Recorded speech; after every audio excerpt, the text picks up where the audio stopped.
Bagaimana sebenarnya para pelaku pembobol rekening dan juga kartu kredit bisa memuluskan aksi-aksinya dengan mudah? Kita akan tanyakan kepada pakar keamanan siber, Pratama Persada.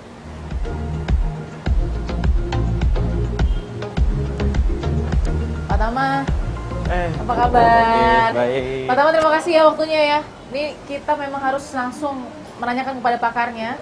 Keamanan siber kita sepertinya saya sudah bisa bilang di ujung tanduk ya. Betul. Melihat menelisik kasus Ilham Bintang, yang Ya. Pak Tama langsung soroti adalah apa?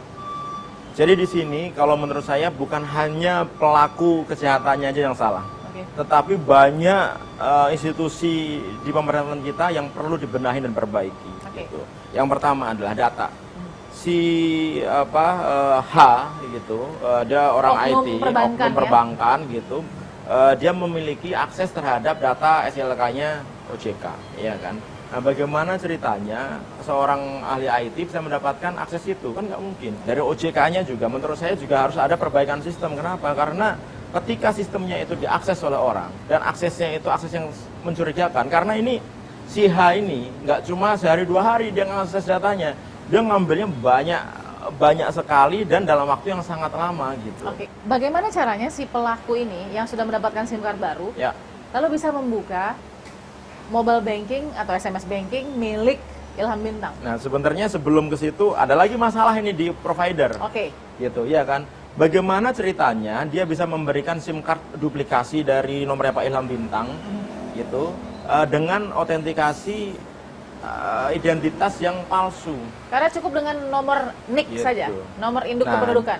dia gini kan, provider ini dia punya kerjasama dengan Dukcapil, ya kan? Iya. Nah, Dukcapil ini kan dia memberikan akses kepada provider, kepada bank, ada sekitar berapa ribu entitas gitu yang kerjasama dengan Dukcapil. Artinya Betul. apa?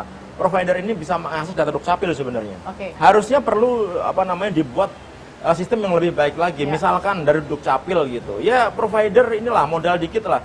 Dia untuk autentikasinya jangan pakai secara KTP secara fisik. Misalkan beli alat biometrik, fingerprint lah Fingerprints, gitu, ya. yang murah-murah gitu. Kan orang bisa fingerprint, kita tinggal bisa lihat hasil datanya. Bener nggak? Namanya Ilham Bintang ya fingerprint itu, ya kan? Nggak sesuai dengan SOP, kemudian dia mengakibatkan terjadinya adanya fraud perbankan, Ya. ya kan? Ya. Ini kan pidana sebenarnya, ya kan?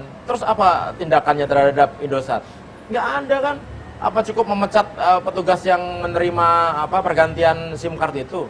Ya terlalu kecil dong, nggak akan jerah itu provider kalau misalkan tidak ada hukuman yang sesuai dengan undang-undang yang kita miliki gitu. BPR-nya gitu, dia yang awalnya mengakibatkan ada kebocoran data gitu. Ya. Masa yang disalahin cuma orang IT-nya? Ya banknya juga salah dong. Kenapa Anda tidak memiliki sistem untuk melakukan pengawasan terhadap data-data punyanya OJK gitu? Saya ingin tahu nih, ini salah satu contoh ya, Nah, misalnya iya, ini ini- menjual database seperti ini ini cukup nggak untuk membobol rekening? Nah ini nih, Iya. ini kan ini adalah page saat dia sebelum membuka ya, dia klaimnya punya 900.000 lebih database grade, ada grade-nya ini, Ada grade-nya. grade A. Kenapa? Karena di situ terteranya orang-orang yang memiliki deposito dari mulai 100, 500 100 juta, sampai 4 5 miliar. sampai 4 miliar. Sampai 4 miliar ya, Iya. ada ya. Gitu. Ini bagaimana Ya, Pak Tama? ini kan udah jelas sekali bahwa memang data ini diambil dari institusi perbankan kita. Ya Kita kan? bisa, ya oknum perbankan ya. Nah, bisa dari oknum perbankan, Oke. bisa dari hackers yang bisa masuk ke sistemnya oknum perbankan. Oke. Kenapa Anda tidak membuat sistem yang bisa mengamankan data nasabah? Contohnya misalkan, dia bisa ngambil seperti ini, artinya apa? Datanya yang di bank itu tidak di-encrypt. Tidak di-encrypt itu artinya tidak disandi gitu, Betul. tidak diacak gitu. Betul. Sehingga ketika orang ngambil dia bisa baca. Diambil mentah-mentah gitu Diambil ya? mentah-mentah. Padahal kalau yang benar, database itu di-encrypt.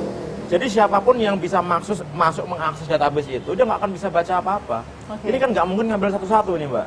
Ya. Karena kan ada ratusan ribu Betul. data Betul. gitu. Wow. Kemarin baru terbuka ada sekitar 700 juta email dengan password gitu, itu dijual di black market, di Wow. dark web. Ada web jual akun email gitu, Oke. ya kan? Artinya apa? Kalau kita nggak pernah ganti password email kita, berarti orang yang membeli data itu dia bisa masuk login ke alamat email kita. Gitu. Oleh karena itu kenapa kita harus mengganti password secara rutin minimal 3 bulan sekali. Terima kasih Pak Tama. Kita akan temukan fakta berikutnya.